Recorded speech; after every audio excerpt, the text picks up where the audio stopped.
Hey, welcome to the Backyard Professor live video podcasts. I have a wonderful guest tonight, Patrick Anderson, who is an atheist and whom I have just recently met. But I will tell you our story in a minute and then I will bring Patrick on. So, in the meantime, let's get this show on the road, shall we?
All right. Hey, I have had a wonderful experience in making all these videos and trying to give you, my audience, various sides, various approaches.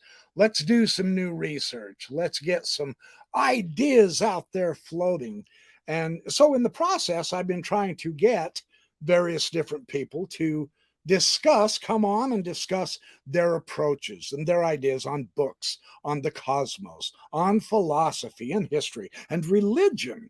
And I want to tell you briefly about my new friend, Pat Anderson. But what I want to do is I'm going to bring him onto the show. Pat is an atheist, and we're going to have a wonderful chat tonight, and we're going to discuss some ideas on some views of the new atheists and share some of our philosophy. And I'll bring in Pat. Pat, here I come. There you are. How you doing, Pat? Over here. Hi, everybody. Over here. You got to go in front of the camera, my friend. Yeah. So I'm new at this still. Hey, it was really fun. What has happened here for me personally, from my personal view, I have noticed over the last couple of weeks in the process of doing some of my videos that you were making some comments that caught my attention. And there were a few comments, I believe it was on my how the new atheists refute themselves or something. And you just simply wrote in the comment, you had, oh, well, those are the same old arguments, at home, all that fluff. Our atheist society has already dealt with all that and so on and so forth. Well, I had sat down and I had typed out like a 5-paragraph response to you. And I was getting ready to push the button, and I was going to excoriate you and tell you, come on, give me some details. Don't sit there telling me vain generalities, And I was really going to backhand you, right? And so just as I was getting ready to push the button to send it, I thought, wait a sec. This guy has a different view. Now, if it's anything, being a former apologist, it's that I want to see the other voices. And so instead, I said, hey, invite him on the show. And I was thinking when I did it, I said, well, yeah, he probably won't do it, And you accepted. So here you are. Tell me your side of this. Tell me why you were typing those comments to me. Were you trying to get my attention? You were, weren't you? Yeah, I always try to get your attention on the Mormon discussions on RFM and Bill's show, saying these little things. And when you had your when you had your episode about the refuting the new atheist, it's just one of those things. You caught me in a place and a time. I got a little frustrated, and I put down some harsh comments, and actually harsher probably than what you mentioned, but you're very gracious. Oh. And it then you said, well, if you're so sure, why don't you come on the show? Oh, that is how I put it, wasn't it? Yeah, you called me out. And I said, well, I'm not going to be a troll. This, backyard professor, he puts on all this content, and he's involved in, everything post-Mormon. So he deserves a response. Well, thank you. And that means a lot to me, because had I acted rashly in response, what happened? I think honestly, what happened to me is my old apologist kicked in, right? So, this guy disagrees with me. How dare him? And I'm going to refute him right here, right now, right? So defense mechanism, yeah. And so when it dawned on me what I was doing, I said, you know what? I'd like to find out who this guy is. And so that was one main reason why I invited John. And I didn't expect you to respond so fast. It was wonderful. All of a sudden, there you were saying, yeah, sure, let's do this. So we got our email and exchanged emails. And come to find out, Pat, you are one cool dude. Thank you. I am so grateful that I didn't make an enemy uselessly because of my ego, right? And instead, now I've got another man who has as much right to give his voice, to give his point of view, to give his ideas, to share what he agrees and disagrees with as any of the rest of us.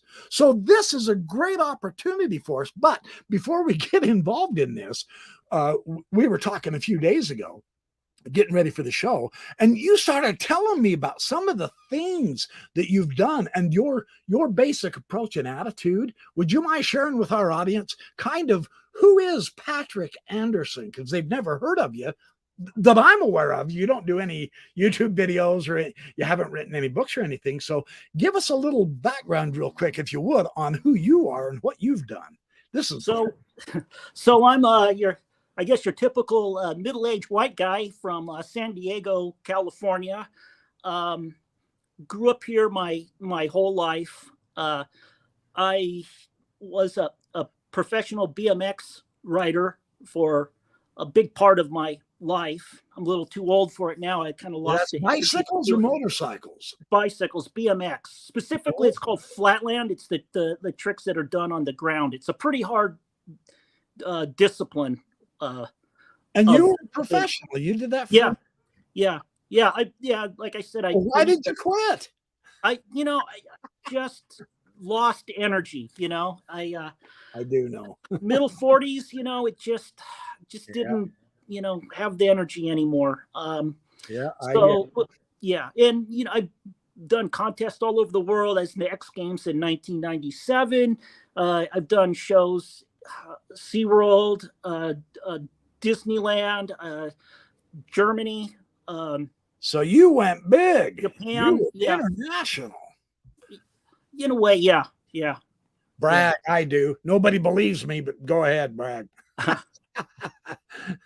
How cool. So you were telling me too that in your childhood you were raised Catholic. Tell us a little bit about that, would you? Yeah. So my dad was Irish, and my mom was Spanish from South Central Colorado. So I mean, it's just a perfect Catholic storm, right there. So they put me through the catechism and all of the things that go along with it, and I never liked going to church. I never liked it. I always thought it was just a bunch of boring old man and the typical funny hats, and I won't wear, and I wanted to be outside and play with my friends, and so to be honest, I think maybe the boredom had something to do with the could have. Yeah. that kind of stuff is probably tough for a kid to handle. I was fortunate in that all of my friends were Mormon and in my neighborhood, so instead of having to skip church, we all just goofed off in church. Were you an Eagle Scout, Kerry? I wasn't. I got up to the I can't remember. I got up to the Cub Scout. Okay. No, I actually got the first class, and then they did something with the program. They rechanged the program. They reshaped it, and I had to start all over. In fact, all of us did, and so none of us became Eagle Scouts. Oh man, we've lost 2 years already. We're not going to do this. So, but we still we kept attending Scouts. It was a lot of fun. Mostly, we just did campouts and helped people build backyard sheds. I mean, we probably did Eagle Scout projects. We just never got the credit for it. Yeah. And that's all. And then one real quick, did you do did you ever do the pioneer thing that the kids did where they emulated the hand carts and things like that? No, I never did. I think they did that mostly down in Utah. Oh, really? Okay. Yeah, I don't think we ever went down there to do stuff like I did the Pinewood Derbies and stuff like that. But yeah, we would just go camp out in the local mountains, and we had a week-long camp out up in some higher mountains 100 miles away, so that we felt like we were really out in the wilderness. And back then it was before they had wolves. Now they've reintroduced the wolves. So now I don't know if I'd dare take the kids out there for a week or so, not unless I had a good gun. Yeah, those wolves are ginormous. They are. Yeah. So when I asked you about so Catholicism, probably just, you were indicating that it just didn't work out for you. I never had any, I guess you would say, spiritual connection. Probably like a lot of atheists. I never understood when people said that, oh, there's a God and there's a heaven. Mm-hmm. And when I ask questions like, where's heaven? Oh, well, it's out there someplace. Well, what does that mean? Well, we don't really know. I'm not trying to straw man, and I'm just, No, right. Yeah. What? So in a way, you were looking at the big questions. You just didn't feel like the religion had the answers that you were needing to. Yeah, I guess that's kind of, yeah, somewhat accurate. Yeah. So you told me that you would consider, I mean, you honestly don't strike me as a hardcore atheist, a militant atheist. And I'm not trying to label you, but so you told me you think if we're going to label anybody, and I hate doing that because that's how I've lived my whole life, labeling people. Oh, well, you're a non-Mormon or you're an anti-Mormon, and so now I don't want to say, oh, well, you're an atheist, but you did indicate that you're like an agnostic atheist, right? Yeah. So explain that. What do you mean by agnostic atheist? So atheism is a belief position. You believe in a God or you don't believe in a God, and Gnosticism, as we know, is what you claim to know or you don't claim to know. So any of those four pieces can be interchangeable. Like I could be a Gnostic atheist, and then I would have the burden of proof to demonstrate that there is no God. And I think the militant atheists are going to kick your butt over saying that. Yeah. Well, so, my position is, we were talking about social issues, is, I'm all for, gay, trans rights, pro-choice, all of that stuff. But I still think you got to work for your dinner. It's where, I know a lot of the atheist, if you want to call it community, or, can be pretty far out there on the left wing. So yeah. And I think we were talking is, a lot of people, they get into atheism, and they get a group of people that really believe, and their beliefs conform to a big part of their life. Mm-hmm. And then what happens is that's fine, but then there's just a lot of belief baggage that can go along with it, and then a lot of conflicts can arise. Yeah, and I just didn't want to, and do. I just didn't want to be part of that. I thought, yeah, I'm perfectly happy with my stance that okay, that we don't have to go way out there on the Now, when we started talking, and since I'm basically, I used to be a Mormon apologist, and now I'm post-Mormon, and I find a lot of issues now that I felt like I was somewhat freed up, so to speak, once I got away from the what they call church-approved literature. Not that I ever technically obeyed that, but now I'm able to branch out quite a bit more, and I was pleasantly surprised at how you described your interest in the history and the pioneer heritage of Mormonism, because, like we were saying earlier a couple of days ago, this is part of the American history. There's no point in arguing against that or denigrating or whatever, because they were part of the westward movement. Technically, they were the precursors to the California gold rush and things like that, and they did settle the Mountain West. There's no question about that. But you mentioned you've actually read some on Mormonism. Yeah. Oh yeah, and that's kind of actually how I'm here. I don't know how my interest in it got started, but I just find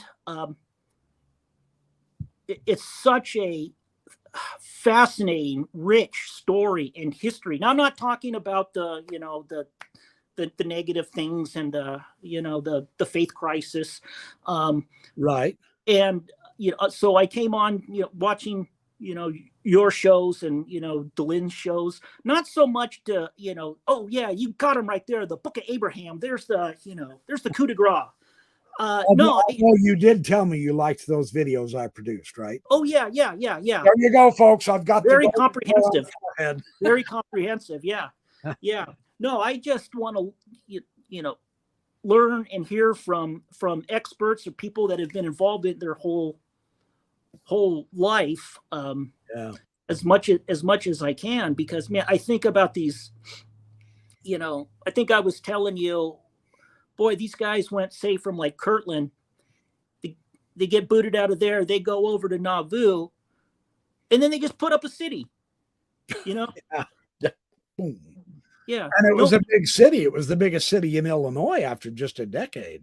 Yeah. And no bug spray, no nothing. And then I don't know how they did it. And then they went off on their missions, and some one early apostle, I think he walked up and down the Northeast like 2,000 miles on foot. It's just yeah. I just love a lot of determination, a lot of energy, definitely. Now, you mentioned a couple things that intrigued me. You have read Vogel's book, No Man Knows My History.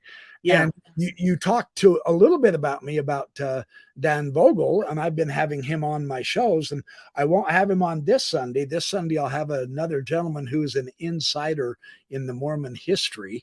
Okay. One of those who knew stuff that none of the rest of us do this Sunday, Tim Rathbone. But then I'm going to pick back up with Dan Vogel.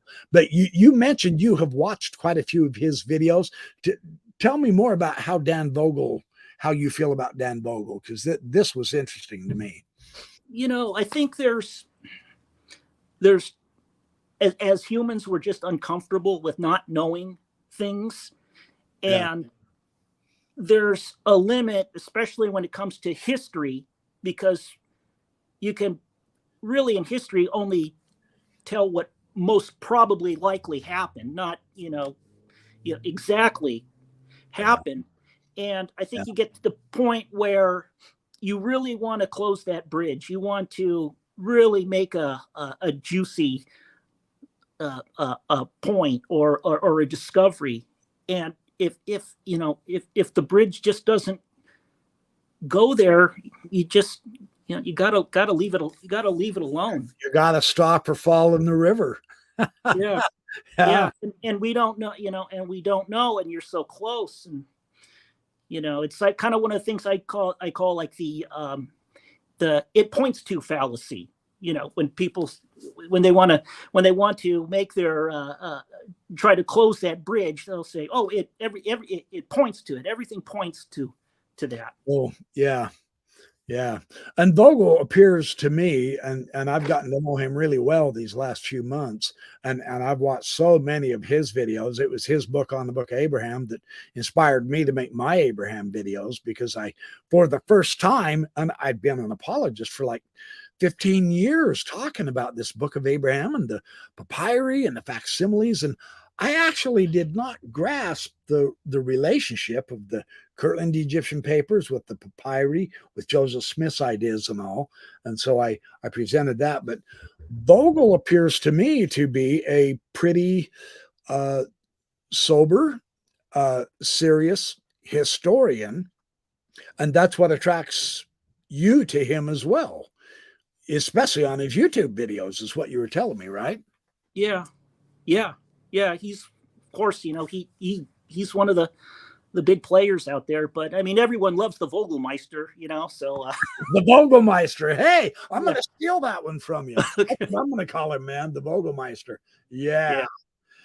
So what we want to do, and that I'm going to, I prepared a couple of slides, and I'll just put these slides up, and we can just kind of chat about them, talk about them. Go for it. We're not. It's not a matter of coming to a consensus or whatever. I just want to throw some of these ideas out and share who I'm using, because these aren't my arguments. They aren't my ideas, but I do find him to be genuine. And that's this gentleman right here. And I think we talked a little bit about Lennox and the other, I keep forgetting his name, the other. Yeah, William Lane Craig. Yeah. He's more the philosopher type. Yeah, well, my take is that William Lane Craig is more of like a salesman, and he's trying to sell you a product. And I would agree with you. Lennox is more pragmatic. So let me. I like John's comment, but Ross Barsky, I'm going to take you down for a minute so I can read this. John Lennox, he's definitely a Christian believer. He studied science and math and history and philosophy. And the interesting thing about this guy is, since he retired from mathematics at Oxford, he has been on the lecture circuit all over the world, Russia and Germany and China and all over America. And so he's pretty well traveled. He's getting up in age in years, but he's done hundreds of YouTube videos, interviews, debates with atheists. He has debated Dawkins a few times. He debated Christopher Hitchens. He debated Peter Atkins. He debated Peter Singer. I mean, it's amazing how many debates this guy has done. And from my point of view, I would put him as one of the top Christian apologists on YouTube for now.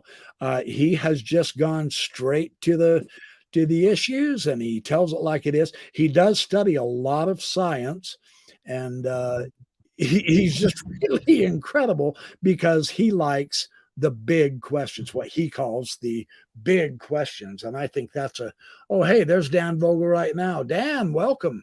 There's the Vogelmeister. Say hi to Pat Anderson, Dan. Hi, Dan.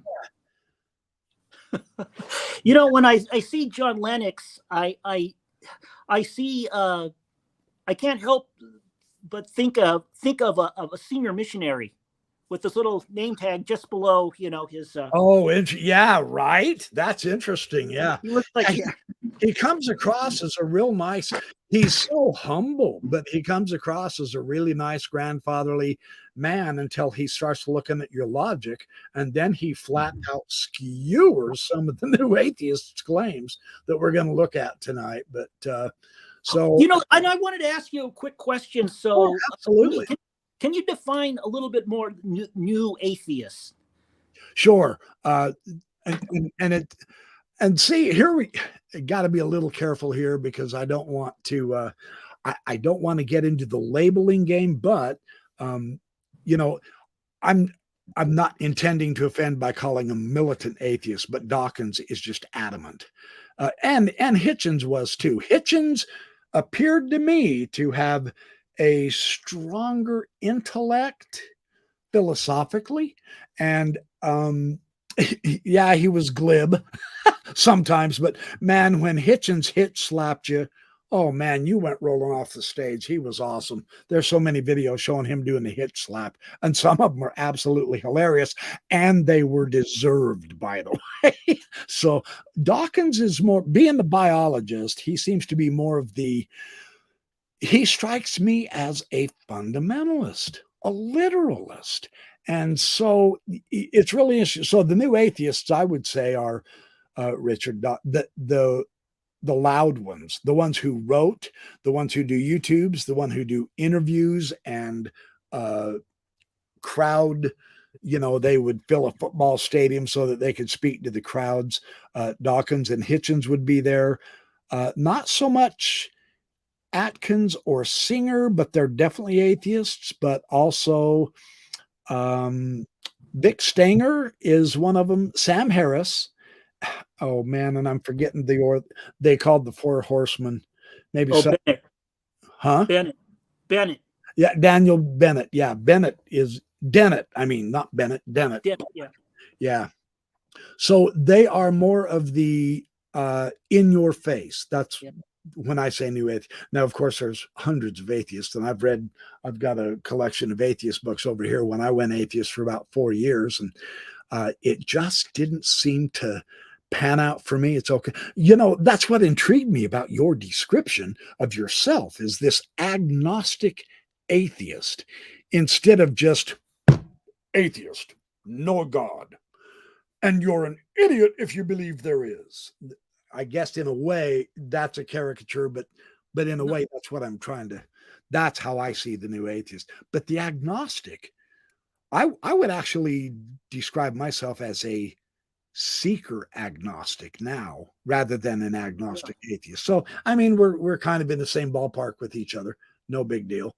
So this first slide after Lennox. Oh, I guess what happened? There we go.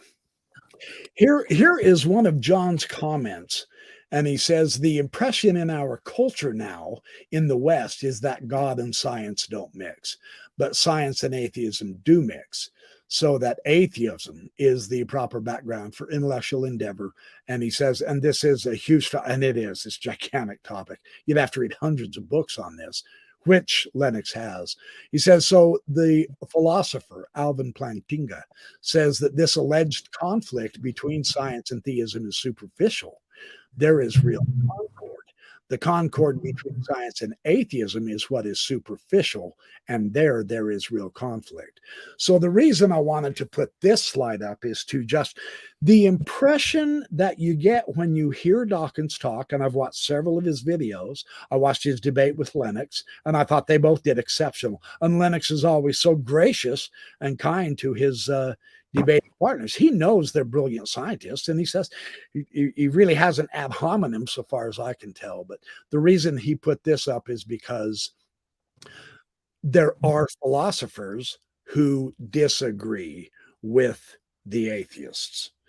The atheists give us the impression that they're right, and everyone in science and philosophy and history follow their views and accept those views.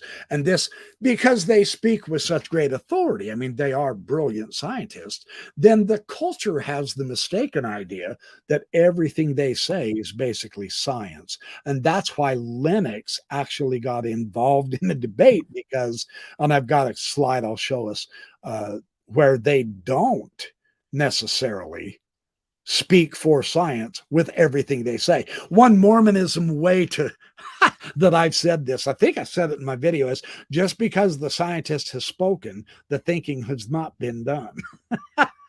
Yeah.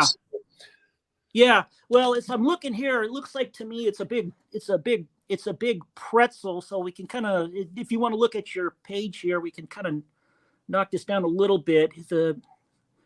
Is that God and science don't mix.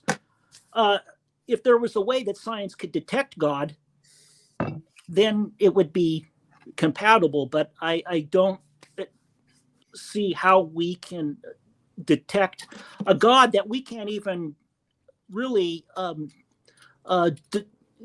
describe.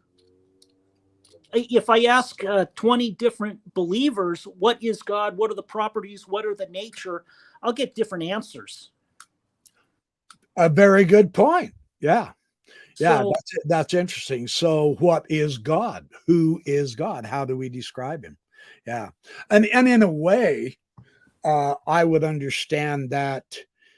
I can understand the point of view that if even the religious folks can't get a coordinated description of God, then how do we know they really know God?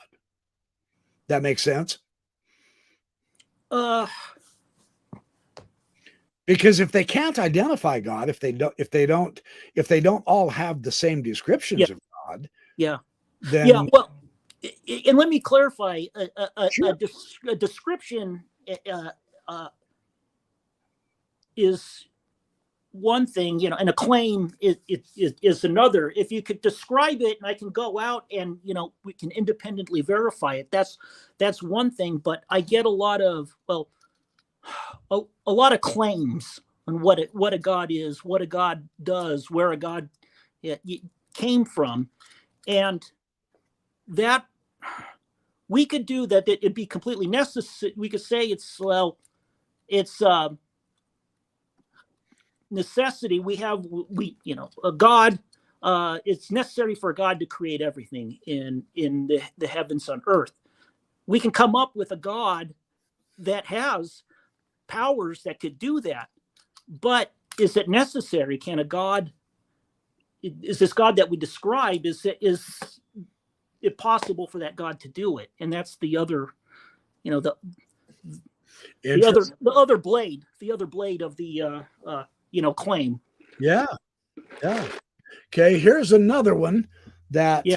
and I know that Lennox is not alone in this claim. Historically, what he's trying to do, it appears to me, is he's trying to track down where this cultural view came from that science and God don't mix. So what he's done is he's gone back in history to Isaac Newton's day and the early the Middle Age European scientists. And what he said is these modern pioneers, when we study Kepler and Babbage and Newton and Galileo and Maxwell and others, and now today Arno Penzias is another one. He was one of the founders of the cosmic microwave background, which helped solidify the Big Bang as a valid scientific theory. We now are faced with the prospect that the Earth had a beginning, and now we need to try to explain that beginning. That was really powerfully resisted for a good 50, 60 years. It's just recently that they finally said, okay, well, we're stuck with this. We got to go with it. But so it's not a steady state. Yeah. Yeah, it's not an eternal state. Even Einstein put his cosmological constant in to get rid of that expanding universe so that it would remain steady. And he called that the biggest blunder of his life. Yeah. Even he thought it had to be steady. So, but these early pioneers, what Lennox has shown historically and others, and I've got another historian later I could show if we get that far. We don't have to, but they did not have this dichotomy. They didn't have the contest between God on the one side, science on the other. These people, the scientists that gave us today's science, they were saying it was from the basis of their belief in God that they did discover the scientific materials and ideas and laws and theorems that we have today. They said it was because of their belief in God. Dawkins argues against this, but I think honestly the history is against him here. It's just like Kepler said, and this is such a famous saying, that in the red, the chief aim of all investigations of the external world will be to discover the rational order which is imposed on it by God and which he revealed to us in the language of mathematics.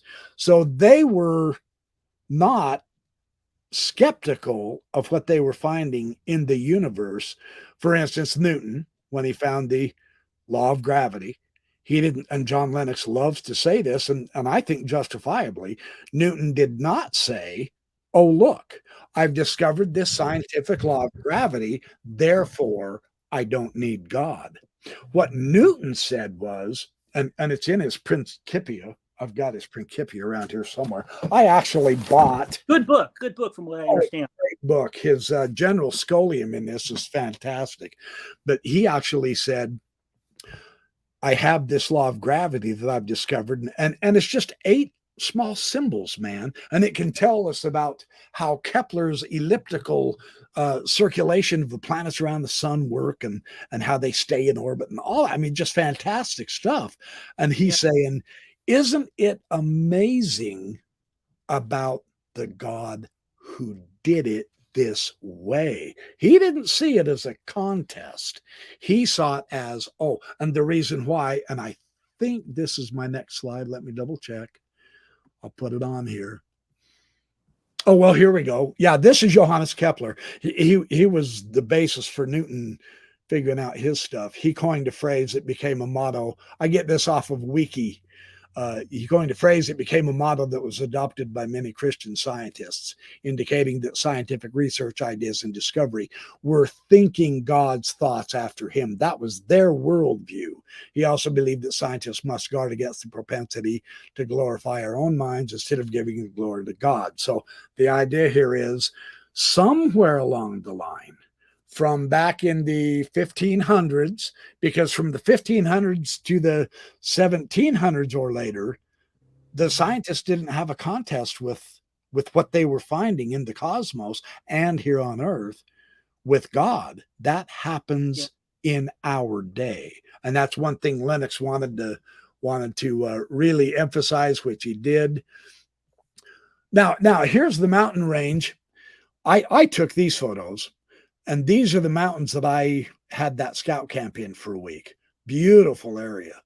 What are the mountains? What are... This one here is called Bell Mountain, and it's about 11,300 feet. And this one is my favorite mountain in this particular mountain range. This is called the Diamond, and it's 11,700 or something like that. I've climbed that Diamond back in 2000. And that was a heck of a climb. That was amazing. Fun stuff, but beautiful country. I was just there last weekend. So see that you're a 5th generation Mormon. If you weren't, you wouldn't have been able to handle that area. That's true, though. I actually am. Yeah. My great grandfather, Peter Schurz, was known as the Daniel Boone of the West.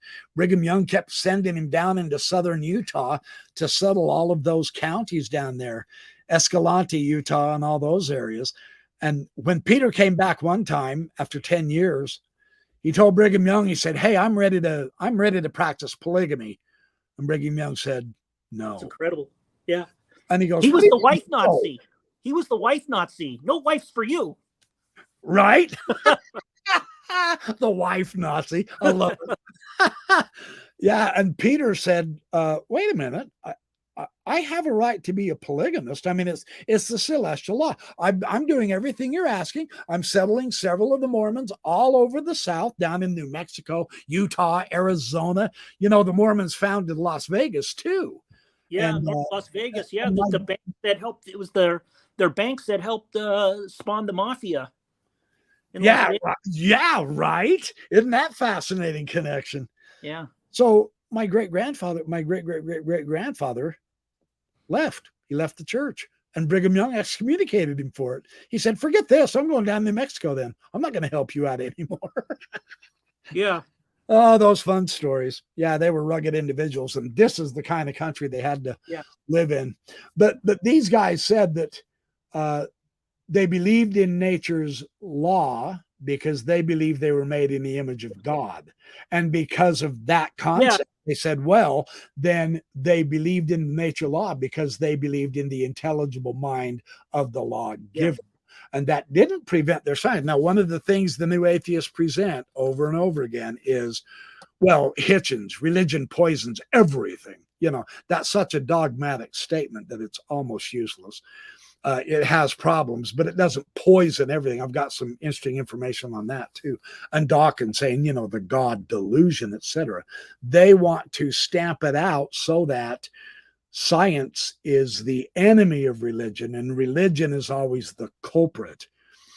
If that was the case, though, none of these guys would have succeeded in their science because they were their basis of discovery was based on the intelligible mind behind the universe. That was how that. Yeah. So let me respond to that. Like, oh, absolutely. Yeah. So all of these wonderful discoveries that you know, these Enlightenment scientists made. I mean, even go back to, you know, Archimedes and those guys. Right. None of these profound discoveries are in the Bible. In the Bible, we get things like, you know, don't drink, you know, drink milk out of a certain, you know, udder, something like that. We get things, we get dreams, we get visions. Sometimes we even get visions and dreams. You know, we get things where Jesus comes down, takes the invalid. When the angel comes down, stirs the water. Oh, yeah. But we don't have anything about, you know, like the differential equations, hydrology, you know, geology. We don't have that. So the most important book for the Christian faith, it doesn't make any sense why none of these profound discoveries would not be in the book. But they say that, well, I was inspired by God, but it should have been in the book. Should have been in the text. Yeah, that's an interesting approach. Yeah, I see that. Yeah. You know, the other thing that I find curious is that we look at these very smart people, you know, arguably the smartest people of all time, and from my understanding, that God knows everything, or God maximally knows everything. Omnipresent, omniscient, omnipresent, all of that, all of those things. So if we took like my intelligence, which I barely clawed my way through high school, and you and me both, pal. Yeah. And then we take like, you know, Isaac Newton, which would be magnitudes, you know, smarter than someone like me. Way up here. Yeah.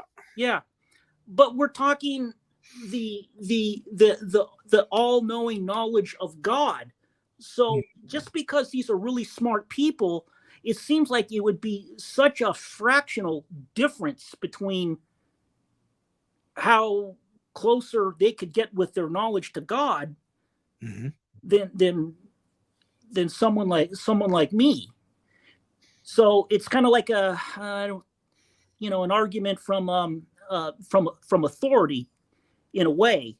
he's a smart guy, but if this is an infinitely smart being, then I don't understand just how that 0.00001%, or however you want to slice it, of our intelligence compared to that God's intelligence gets you to close that bridge. Interesting. Let's go to this next one. Good comment. So I've got to shut off this comment here. Okay, now here is where he is finding the difference. He says, think of Isaac Newton, who basically said, don't discount the creator because it is inconceivable that accidents alone can be the controller of this universe, And then I went ahead and quoted the same idea. Newton said it better in the General Scholium of the Principia. He said, this most elegant system of the sun, the planets, and comets could not have risen without design and dominion of an intelligent and powerful being. Now, that's in the General Scholium of the Principia. It's in the back, and that is his general overall philosophical approach to why this book. And his idea was because it shows the intelligence of the creator. And then Stephen Hawking, who occupied Newton's chair at Cambridge, he says God did not create the universe. So there has been definitely an intellectual shift here. The multiverse universe's creation, or the multiple universes creation, does not require the intervention of some supernatural being or God, according to Hawking. It is not necessary to invoke God to light the blue torch paper and set the universe going. That's in his book, The Grand Design. I forgot to put that in there. I apologize. Yeah. So here we have two geniuses, both brilliant scientists. So it is not the science that divides them. Now, this was an interesting point, I thought. So it is not God on one side and science on the other side. It's two different personal worldviews, atheism and theism, that is happening in this debate. And there are scientists on both sides. For instance, the Nobel Prize winners of physics, I believe he said the statistic was from 1990 to 2000. 45% of the Nobel Prize winners were atheist and 55% were Christian. So it's not the science that's changing that's separating. I mean, the Nobel Prize physics is the highest you can go, and they're all doing science correct. So yeah, I'm not sure I would agree with that statement. We'll look into it a little bit, but I don't think that'd be quite accurate. I would think that the vast majority are atheists, or they use God in kind of like a deistic sense, or the God of physics. Well, that's not atheism, though. That would count as a theistic view. Even if it's a deistic view, it's still theism. So yeah, they've done studies. They've asked the Nobel Prize winners, and it's pretty close to split 50-50. That it's some are Christian, some are Muslim and believe in deity, some are and some are atheists. So I don't think I agree with that. No, but that's based on surveys. That's the actual Nobel Prize winners talking and telling, yes, I'm a theist, or I'm an atheist, or whatever. So I'm just saying that's the recent information according to Lennox. Now, I'll admit I have not looked into this. I probably will, but I thought that was interesting. I too, actually, like you're thinking, I thought, well, wait a minute. I mean, I thought, see, this is the way the new atheists have influenced our culture. They make it sound like there's absolutely no Christians in science whatsoever, and certainly not Nobel Prize winners. But I mean, you've got Francis Collins. Bill Williams just recently won it. They're Christians. So I think the atheists are going over that bridge too far in trying to completely isolate science from any kind of religious influence at all. That's the unrealistic point of view. So, well, we can agree to disagree. Yeah, sure. Yeah. Not a big deal. We're exploring, so it's just fascinating to see it. So, okay, let's go to this next slide. Oh, and I thought this was interesting. Here's where Hawking is being challenged somewhat. So, for instance, does the law of gravity tell us what gravity is? It doesn't, but it is brilliant. I mean, we send people to the moon, but the law itself, this equation here, this does not tell us what gravity is. And Wittgenstein himself, one of the very famous philosophers, said the greatest defect of our modernism is that the laws of nature are explanations of the phenomenon of nature. They're not.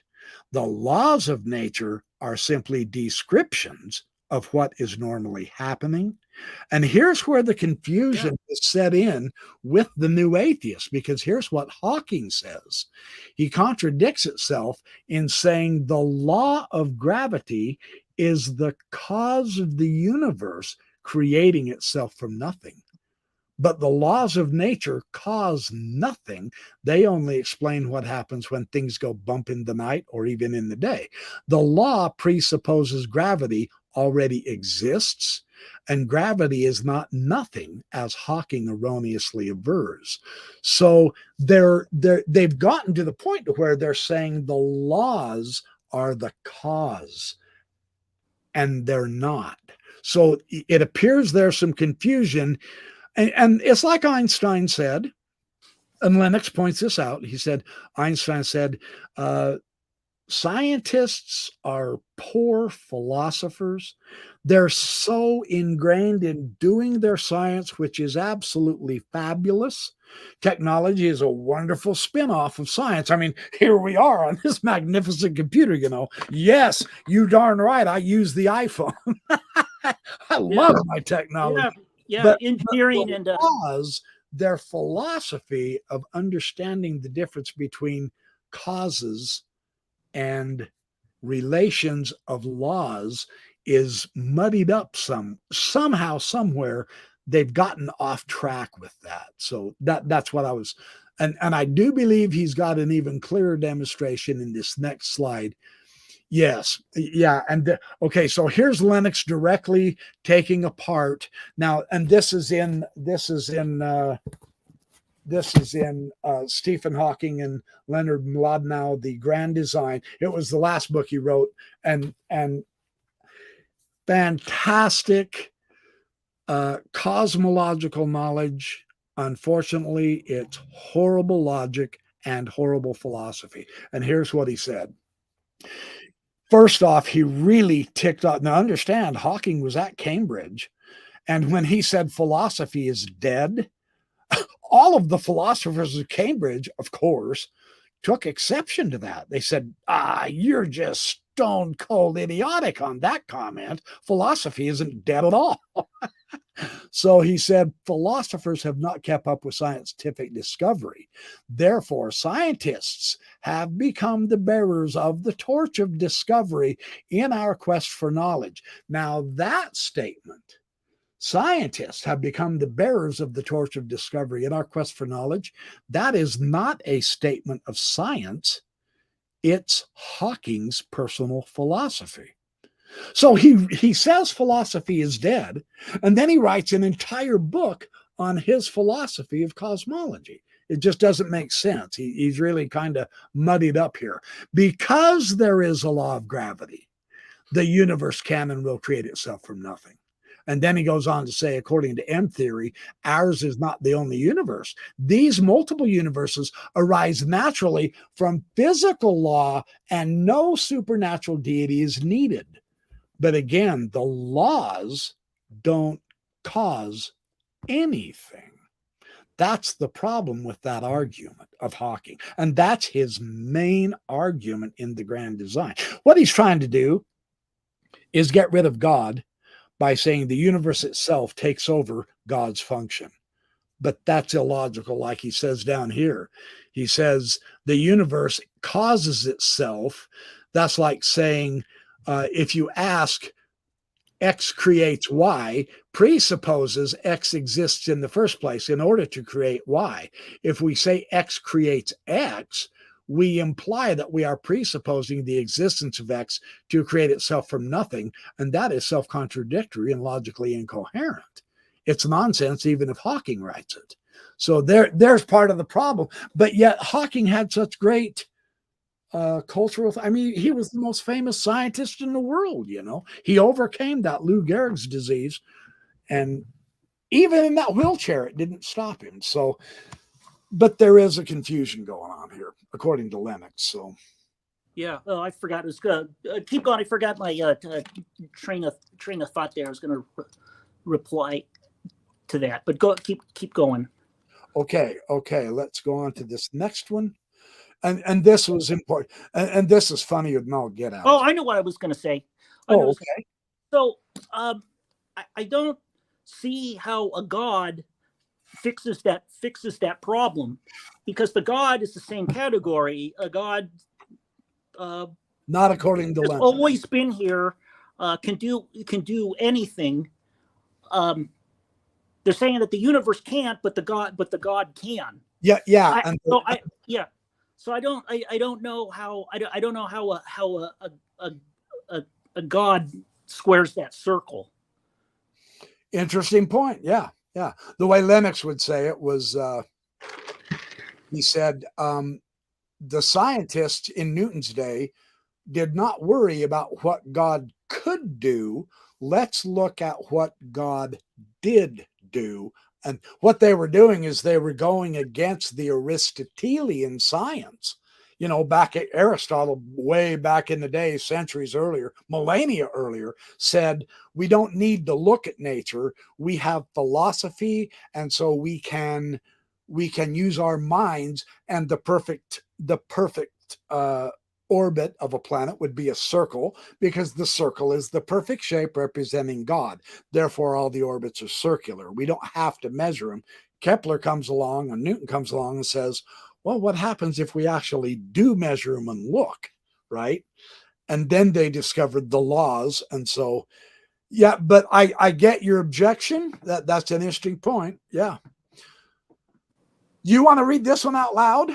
Okay, put my glasses on. Yeah, I'll give you a break. Okay. Let's see. Statements by scientists are not always statements of science. Okay, we got Hawkins here. Religion is a fairy tale for those who are afraid of the dark. And then Lennox would reply, atheism is a fairy tale for those people who are afraid of the light. Neither of these are statements of science. They are statements by scientists, but they're not statements of science. There's important to distinguish. Just because a scientist says something does not mean it is science. A scientist who steps out of his field is just as dumb as the next guy, Feynman. Yeah. So yeah. So what I find interesting about that is we're talking about something that's a supernatural entity. So we can have a mathematician, we can have a physicist, we can have whatever, but if you're trying to detect the supernatural, you're definitely stepping out of if there's no way to detect that supernatural presence, then you're definitely stepping out of your field. Good point. Interesting. Yeah, that's interesting. Yeah. And when I see the religion is a fairy tale for the dark, and then Lennox's reply says it's a fairy tale for those who are afraid of the light, I just see it as just trying to win an argument. Just like when you're a kid, you know, who's going to be first at bat. You know, you take this and then I'm on top. Got, you know. Exactly. And that's how Lennox portrayed this exchange too. Every time he read this out loud, every time he gave this description, the audience just laughs like crazy, because these are not statements of science. They're just statements that have no scientific meaning.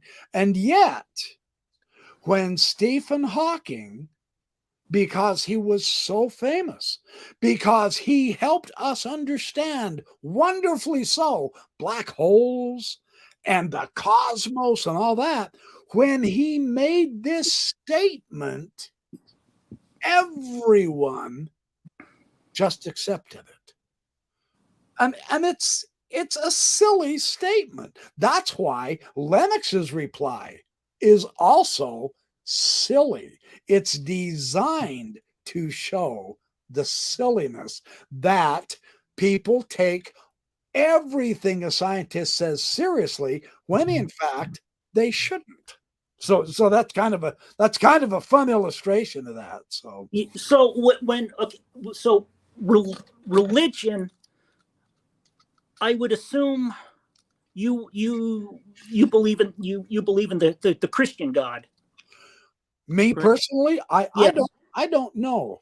Okay. I thought you were. Oh, okay. No, okay. I'm sharing some of the discussion that I put in the New Atheists Defeat Themselves videos, and you were responding to in the comments.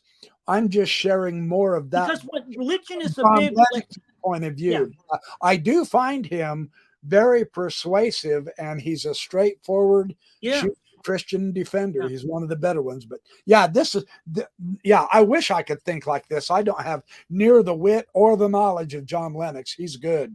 But yeah, this is John Lennox's ideas. We're just kind of looking at them on both sides. So I'm sure John Lennox would say that, that the Muslim faith is a fairy tale. I'm sure he would say the Zoroastrianisms are a fairy tale. The Buddhists are a absolutely he doesn't, but he doesn't agree with their religious tenets. So far as I say, he's got hundreds of videos, and I've watched about. But you would believe those tenets would be fairy tales, I would imagine. I don't know if he would call them fairy tales. I think he was just being sarcastic against Hawking. He has shown great respect to the Chinese Tao and the Muslim. He's got friends all over the world in all the different faiths, including atheism. So I don't know if he would do it. I think he was doing this way to illustrate a point more than to denigrate. He certainly wasn't denigrating Stephen Hawking. He was just using this as an illustration. I personally have not seen him. I've watched about 40 of his videos. I haven't seen him denigrate anybody. He really does have a great respect for a lot of people and all the different views. His idea is what I'm practicing with you. Thank you again for being on my show as an atheist. His idea is, let's just take a look at various different views, and let's see where the evidence is and how people think and all that. Because instead of going to war, like used to happen, just because someone disagrees with you, we can sit down, we can have a wonderful discussion. Even though we don't agree, we can still be friends. And I love that approach. That's why I'm so grateful that I stopped myself.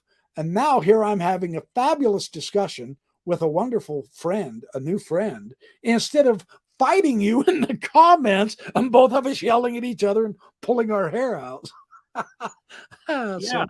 Yeah. No, it's if you want to make your point, you need to step up and make your point, not just hide behind some comments and some jingoism. Yeah, I agree. Good point. Okay, and then his. You want me to read this one? Are you okay, Carrie? Would you like to? Sure. Yeah, you go ahead. You bet. Okay. It is absurd to think that science tells us everything there is to know about the universe.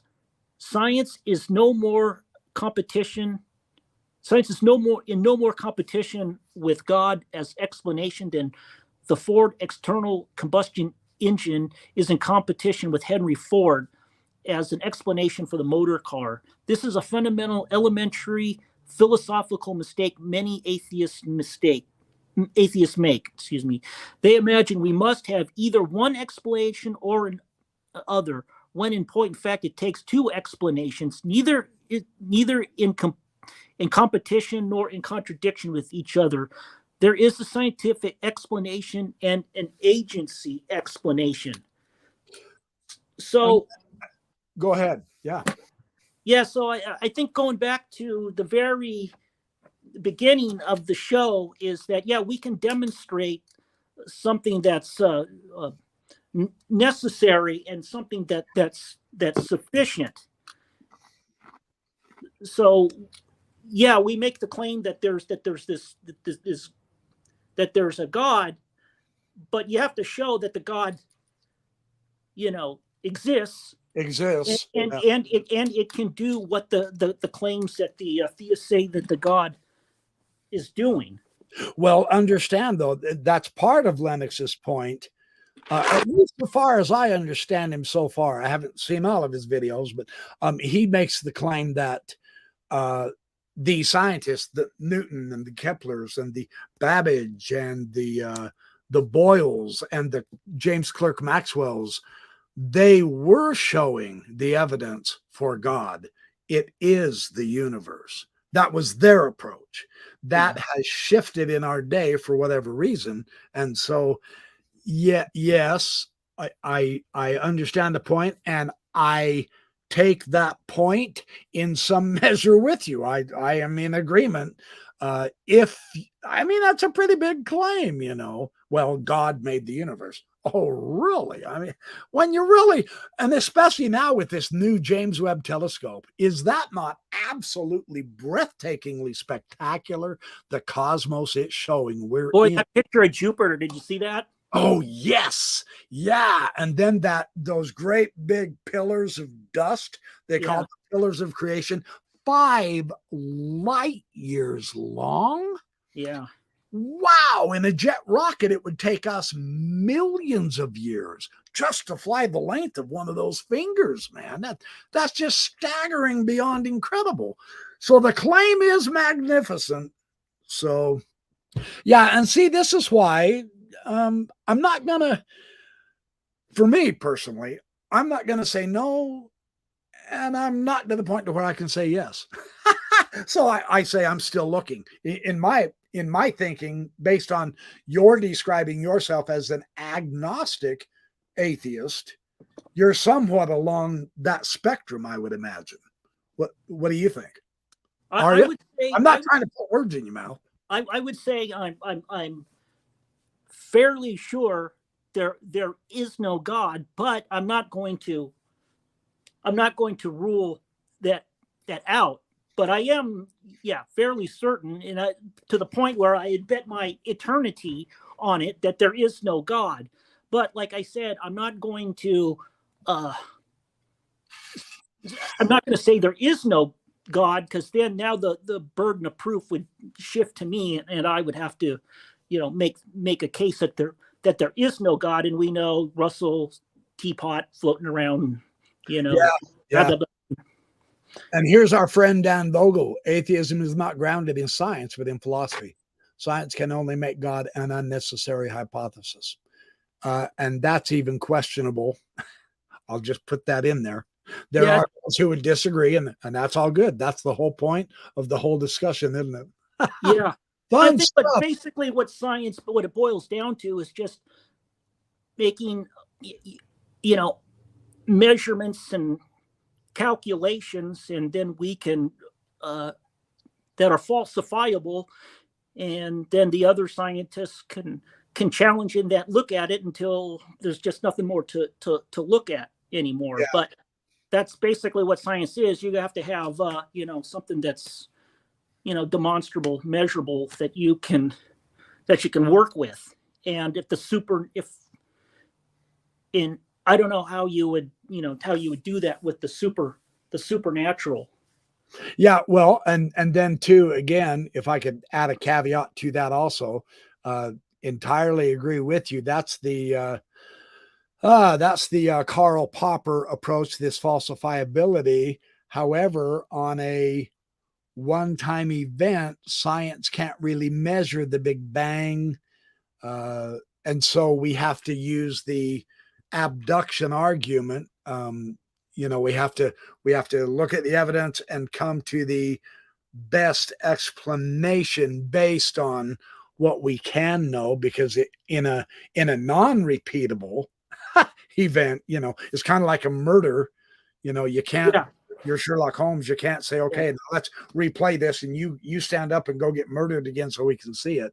We have to use the clues we have. So, yes, to your point entirely, with the Popperian background, but now we've gotten to the point in our science, I guess I'm saying, that we would have to also include a different level. There are things we can't repeat, but we still need to try to test it and find evidence for it. So yeah, good point. Excellent. Yeah. All right. I wanted to go back when you said that you made a statement about the Big Bang. They can't measure it, or what did you? Well, it can't be It can't be repeated. It's only a one-time event. That's what I apologize. I did say it that way. Okay. But it's not repeatable. We can't tell the universe, hey, would you go back and bang again so we can measure it? Right. Yeah. So we there is science. But science does have a pretty good understanding going all the way to the Planck time. I won't argue with that at all. Isn't it awesome? I mean, really, truly. Yeah. That's spectacular. Yes, correct. Yeah, I'm with you.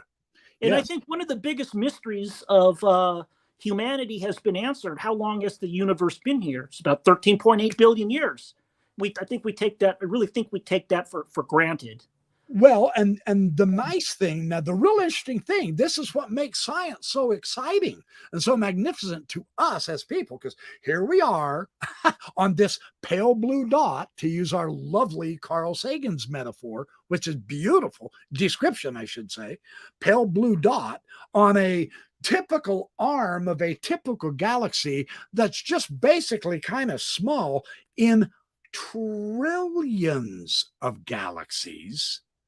And yet, us, a mere speck of dust, virtually nothing, we can calculate the age of the universe. Yeah. I mean, that gives you goose pimples, man. Yeah. That kind of ability with our minds is so fabulous. So, yeah, lest they think that and I'm going to confess, I have become impressed with John Lennox because he is scientist / Christian, and he is not one of those silly Christians who denigrates the science in order to elevate the. He says, "Oh heavens, no!" He said, "Man, Christianity gave me my subject. I love science too. That's nice, in my opinion." That puts John Lennox in the upper crust. The Christians who become anti-science, or Mormons who become anti-science, no, that for me, that's a complete dead end. No, you don't denigrate this. I mean, look at what it's doing for us, for Pete's sake. It's fabulous. So anyway, yeah. Now it could also finish us off. Look at the internal combustion engine. There you go. And see that, and it's like a two-edged sword in that respect. Yeah.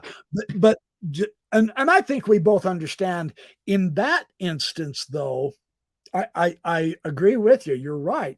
In this instance, though, it wouldn't be science per se that's the evil. It's how we use it. So that would end up again on our shoulders. Yeah, you can use an automobile for absolutely wonderful purpose. I mean, the ambulance, fire trucks, so on and so forth. The internal combustion can be one of our very best friends compared to the horse and buggy days. And yet, you can also use the automobile to kill people.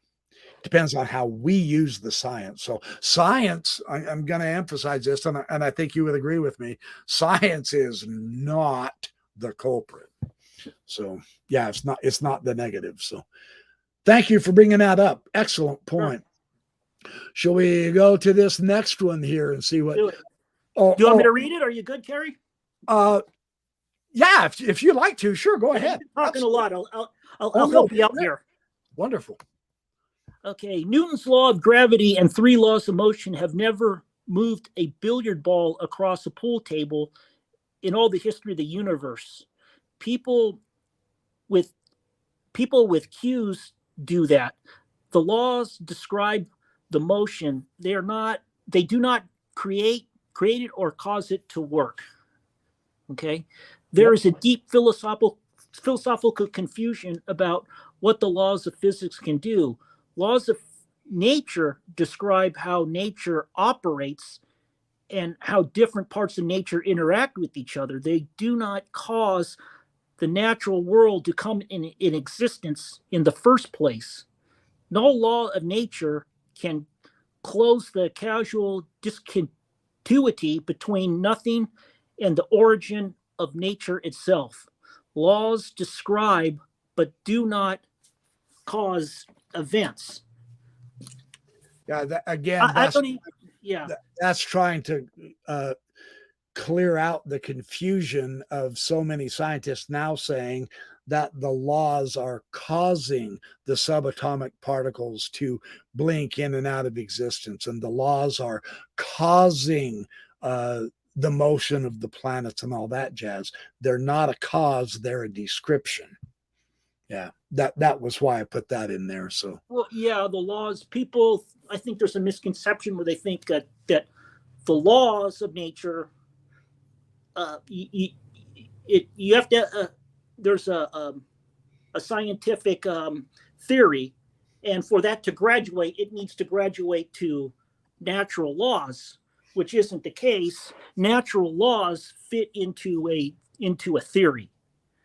Mm-hmm. So yeah. I don't know. I don't really understand what there's a lot going on. There is, and what he's responding to here, what these two gentlemen are responding to here, is Hawking's claim that because there is a law of gravity, the universe can and will create itself from nothing. The law of gravity can't cause the universe to do anything. The universe, matter has to exist first in order for a law of gravity to even make sense. So there's some confusion with the way the physicists are describing the laws. That's what these guys are pointing out. Because law does not cause. Law describes. That's what they're saying. Yeah. Yeah, no, I would agree with that. It's sort of like it always, law is always happens, and it's repeatable. Of course, you got the right.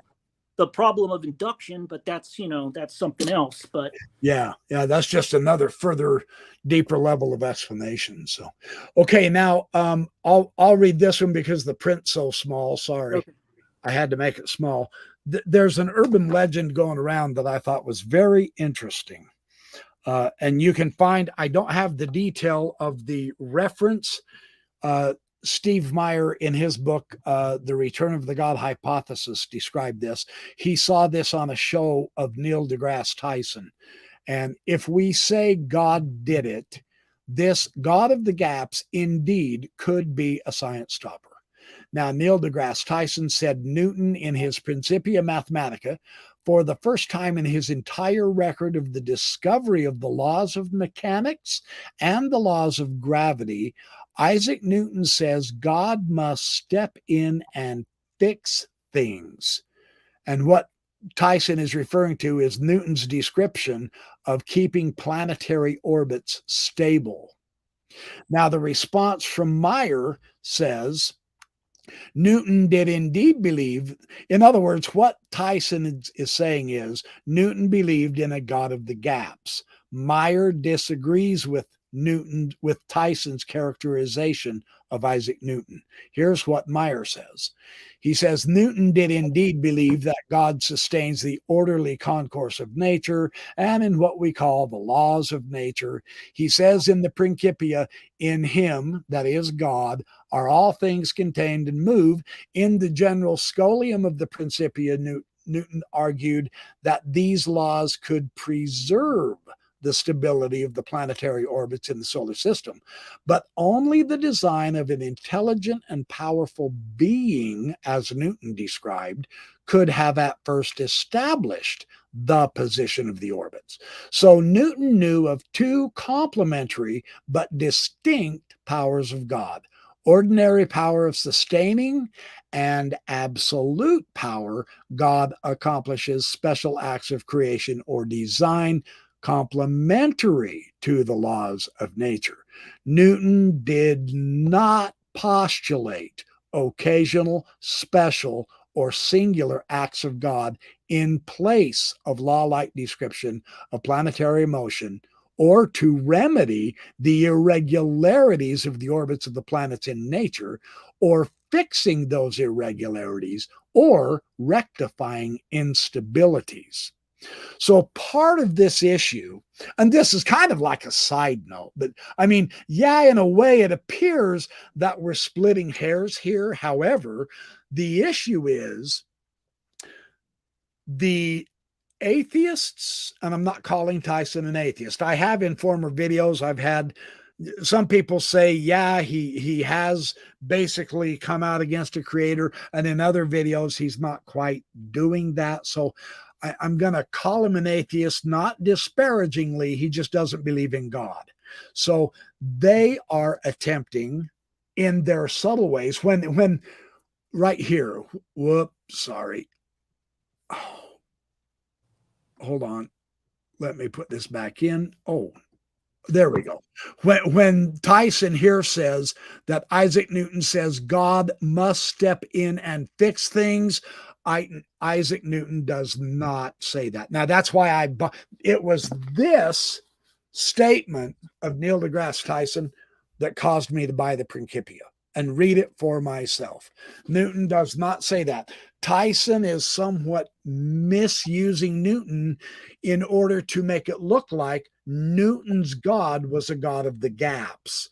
Meyer is disagreeing with that, and he's saying, no, he's not using God as a God of the gaps or fixing things because he messed up. That was not Newton's approach. So that's what this is about. Again, this theme that we have gotten too careless in this argument, in this discussion between God and science, or in the worldview discussion between theism and atheism. We've gotten our scientists, our popularizers, brilliant though they are, wonderful though they are. I love watching Neil deGrasse Tyson. I loved watching Mike Tyson too. That boy could knock his opponent out.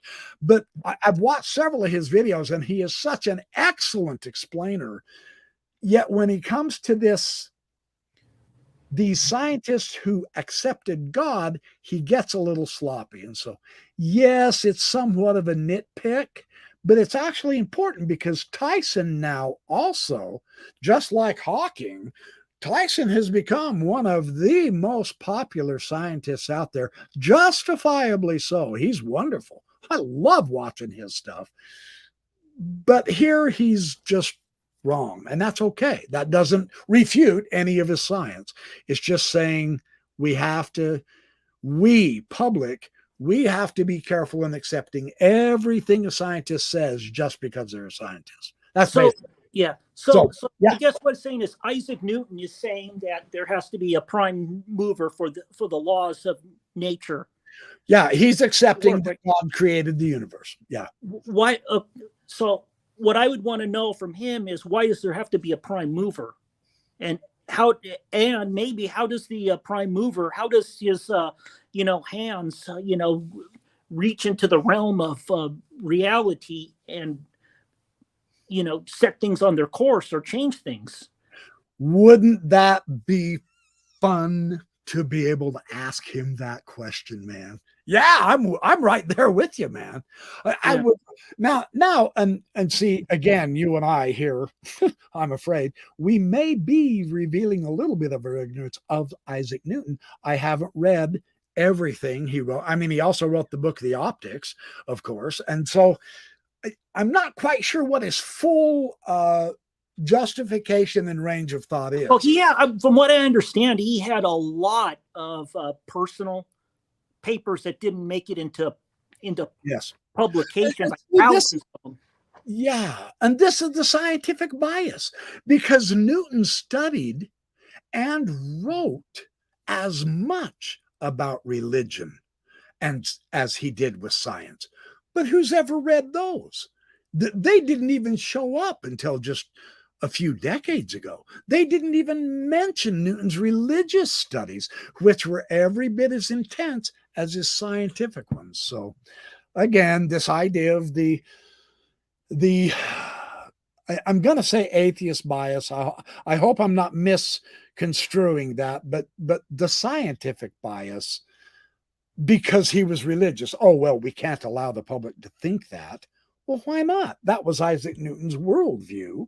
It's okay if you disagree with it, but why do you have to suppress it? Yeah. That becomes kind of an issue, you know?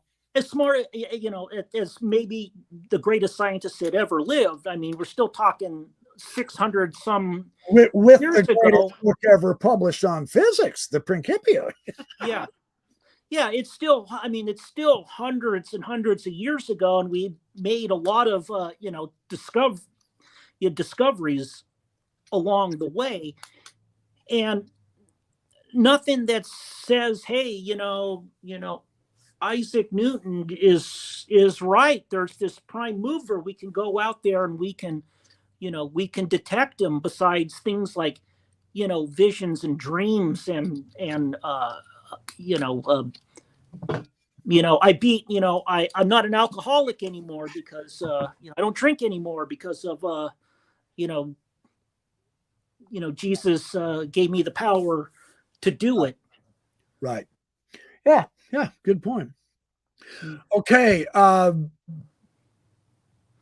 you doing? You want another one? Yeah, let's do another one. Should we look at one more?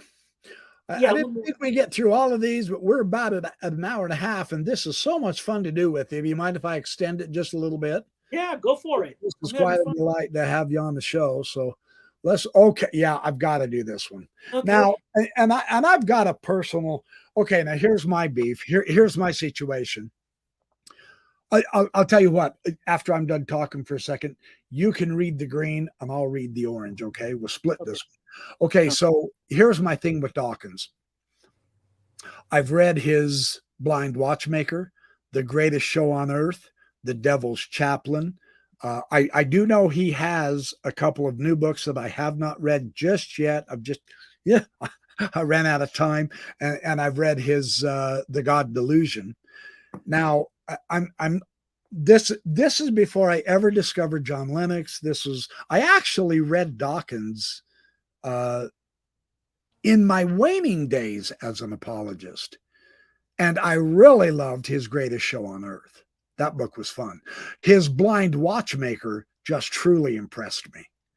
But the God Delusion, for whatever reason, just didn't cut the mustard. But I couldn't put my finger on it as much as I was hoping. And now, since those days, I've done a lot of Googling on Dawkins. I've read a lot of the reviews. I've read his book. And honest, just straightforward. And I might take it in the teeth here, but John Lennox defeats Richard Dawkins. Even in his YouTube debate, I thought both times John Lennox did a little bit better. Dawkins did fabulous. And it's like Steve Meyer says about Dawkins. What I really appreciate about Dawkins is he really is excellent at framing the question and the issue. The new atheists have that skill. And so you're never lost about where they're coming from. And that's awesome. That keeps things somewhat clear until they begin to philosophize, and then they fall all apart. So anyway, so when I read him, I was not as impressed with his God delusion, honestly. And by that time, I was heading into atheism, but I didn't find him nearly as persuasive as some of the other atheists that I began to buy and read. The more philosophical ones, those guys impress me. And I'm not trying to denigrate this man. That this is not ad hominem. He's You know vastly what? He's not superior. everyone's cup of tea. I'll tell you. I'll tell you He's that. vastly superior in science and stuff than I ever will be. So I mean, grant him his credit, fundamentally so. So anyway, if you'd like to read the green one, and then I'll read the orange one, then we can Sounds talk. good.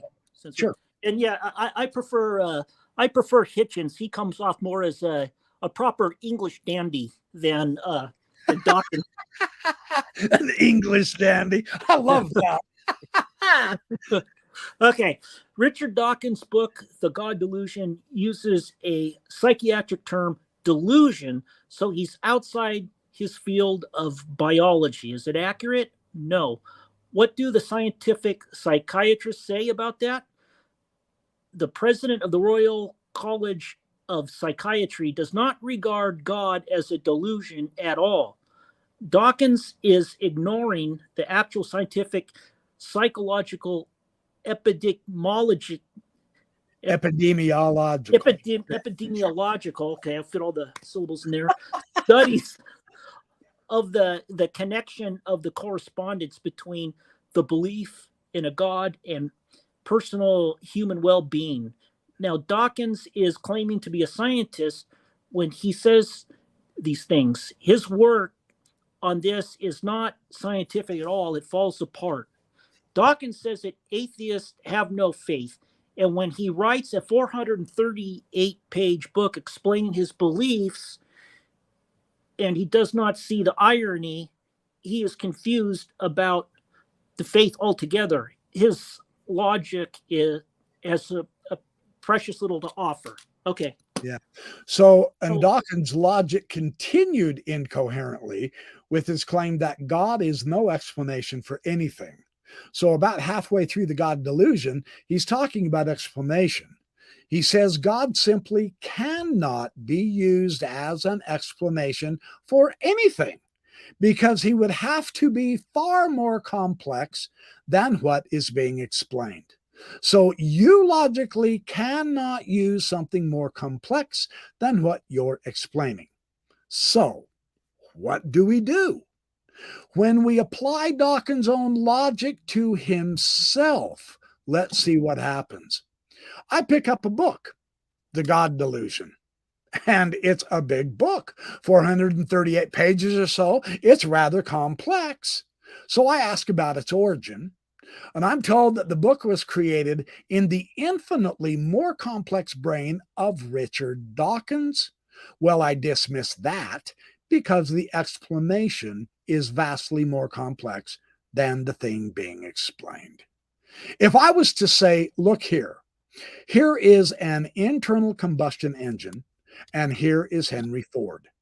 Now, you have to pick which one of these explanations explains the engine. The scientific explanation of heat, chemistry, metal composition, and pressure, or Henry Ford? Well, you would think I was loony. But a Dawkins meme says it must be either or, one or the other, but that's all wrong. You have to have both explanations. And notice that they don't compete with each other. And also notice that they don't contradict each other. The existence of a mechanism that does something, the universe, hint, hint, is not in itself an argument for the non-existence of an agent who designed it. And that's a couple of the huge logical contradictions about Dawkins. Again, fantastic scientist, one of the world's greatest, but his philosophy just lacks rigor and coherence and logic. So in the last sentence here, the existence of a mechanism that does something, the universe, hint, hint, is not in itself an argument for the non-existence of an agent who designed it. So correct. So what does that mean to you? Just exactly what it says. Dawkins' approach is that we have a universe that is so complex, and Yes. in order to get rid of God, we say the universe, the scientific explanation, is the only possible explanation of the universe, because God is going to be infinitely more complex to explain as the cause than the universe. And that's the problem with his logic, because Dawkins is more complex than what he created, his book.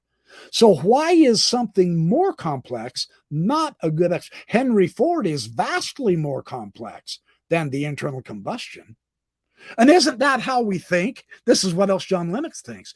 When I took auto class in college, when I studied the engine, and I only did one semester, so I never got very far, but I got far enough to get all the different pieces parts and how the actual function of the engine worked, I was blown away at the miracle, the genius of the engine. And that's how our minds work. I paint. I do oil painting. Okay, I think I know where you're coming from. Yeah.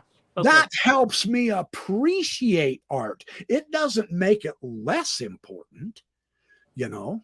So this is what he's trying to get across is we have this mechanism, the universe. Well, that doesn't explain away the need for a creator. That doesn't prove God doesn't exist but by itself, any more than the internal combustion proves that Henry Ford didn't exist. You need both explanations from John Lennox's point of view. That this is his approach to show why Dawkins' logic doesn't work in his argument against God. Isn't there a little bit of a category error in there? Category mistake, yes. Because we know Henry Ford exists, and we can pretty much, deduce that Henry Ford designed a internal combustion engine, but he's using that to justify, well, there's a universe, and then there has to be a God behind he's using it as an analogy or a metaphor. That's true. Yeah, I agree with you. Yeah, I see where you're coming from. Yep, but as a metaphor, it cuts across Dawkins' logic for saying God doesn't exist because of the complexity. That's what Dawkins says. You can't use God as an explanation because he's too complex. He would be more complex than the universe, and that's absurd. See, that's reductionism, explanation from the bottom up, right? Everything reduces to physics and chemistry in reductionism. So he's showing. Is Dawkins making like an Occam's razor argument? Dawkins is completely illogical.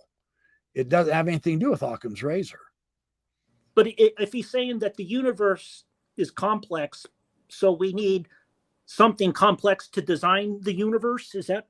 No, Dawkins is saying you can't use something more complex than the universe to explain it. That's the problem of Dawkins' argument.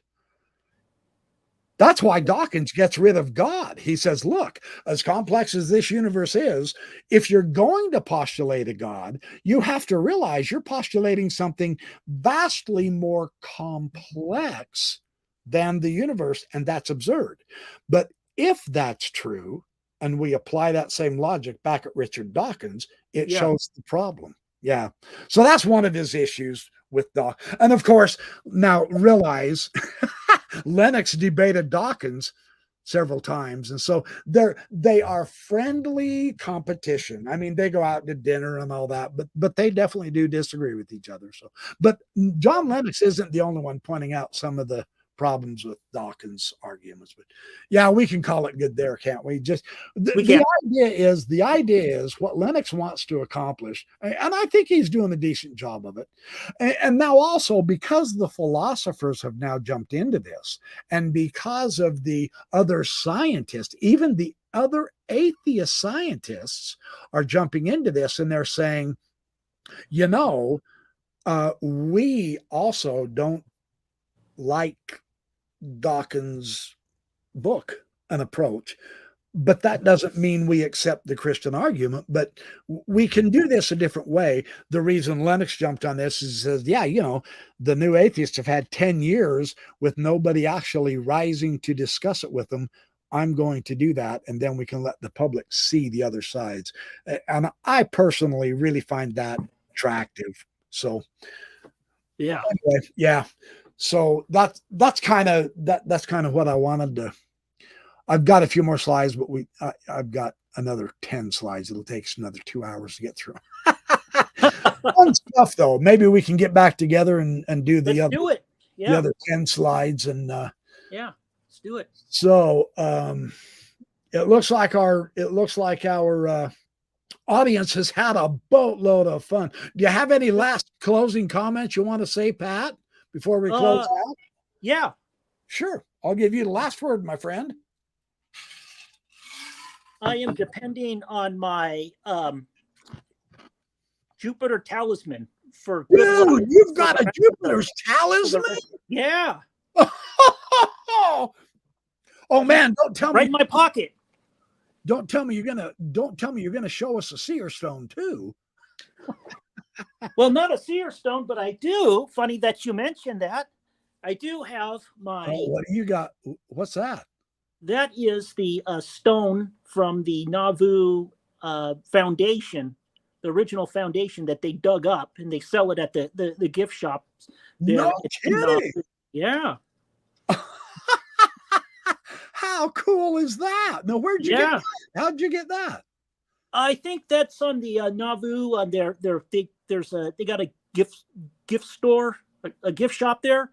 Yeah. I can't remember the name of it, but I've talked to a couple LDS people, and they said, "Oh yeah, we used to have those in our house." Well, did you go to Nauvoo to get that? Have you? No, I want to go. I can't wait to go. Yeah, but if this was in the foundation, the prophet probably, his eyes could have been right on this block here. No kidding, man. Yeah. Now, of course, that Jupiter's talisman. Come on, fess up. That wasn't in Joseph Smith's pocket, was it? No. I'll be honest. It was off of eBay. Okay. Yeah, it was not the original. That is cool, though. So they do make replicas of that, and you've got one. Yeah. How cool. Yeah. How fun. Now, of course, the next question, which is a logical follow-up question before we close out now, is your birthday with Jupiter in the ascendant like Joseph Smith's? When was your birthday? My birthday is July 7th. So well then see, the Jupiter's talisman is just a concept for you. So now, is that real silver? You could sell it for good money, dude. Oh, well, it's silver plated, so it's worth a fraction of a penny. Good enough. It's a great symbol, isn't it? Oh, I don't know. I have to find my sign. I'd have to ask Dan what maybe Saturn or Mars is my sign or something. It might be, huh? Yeah. How fun. Yeah. All right, you guys. Well, hey, we have had a ball talking tonight. I haven't had a chance to look at all the comments or get your comments, but I will get back with you and describe your comments and talk to you Sunday night when I have Tim Rathbone, just to understand. That's going to be good. Yeah, Tim is wonderful. He is an insider on the Mormon history. He was there getting I believe he told me his bachelor's degree while all of the Leonard Arrington era was going down. So, I mean, he's told me some stories that we'll share Sunday about when Boyd K. Packer came down and started telling the historians, hey, with the kibosh. We need to tighten up the archives and all that. Tim has some fabulous stories. You won't want to miss that on the Insider. We'll do that Sunday night. So Sunday night, 6 o'clock. I won't. Oh, wonderful. I'm looking forward to having you there, Pat. I won't be there for the Sunday morning Sunday school. I'm just going to do the Sunday night. So we will get together then. And in the meantime, remember, like I always love to say, have fun, do well, be good, make lots of friends. Don't stay up late unless you're doing something fun. And I will see you guys Sunday night, 6 o'clock Mountain Time. I love y'all. We got to go. Thank you for enjoying the time with us tonight.